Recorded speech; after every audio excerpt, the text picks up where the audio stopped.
Легендата за баба Ванга. Легендата за Вангелия Пандева Гущерова, известна на целия свят като баба Ванга, започва в малкото градче Струмица и преминава през скромното село Рупите, превръщайки я в един от най-големите феномени на 20 век.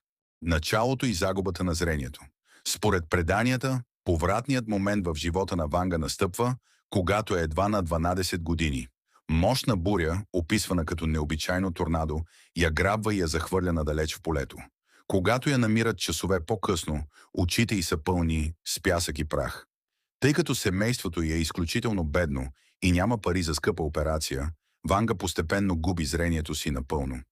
Легендата гласи, че именно тогава, когато физическият и поглед към света угасва, се отваря нейното трето око. Отключване на дарбата. Първите прояви на необикновената й дарба се появяват по време на Втората световна война. Ванга започва да сънува къде се намират изчезналите на фронта войници, дали са живи или къде са загинали. Мълвата за сляпата девойка, която вижда невидимото, бързо се разпространява.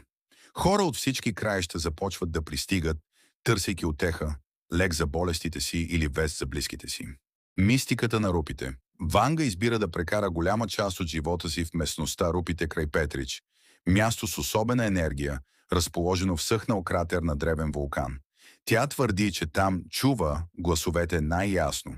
Според легендата, захарчетата като проводник. Всеки посетител трябва да носи със себе си бучка захар, пренощувала под възглавницата му.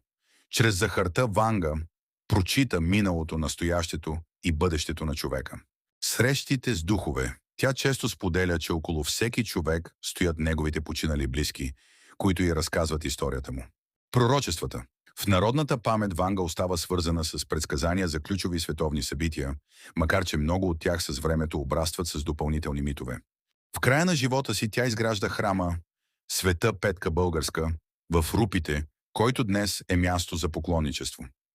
За милиони хора баба Ванга остава символ на надеждата, духовното откровение и неизяснените загадки на човешкото съзнание.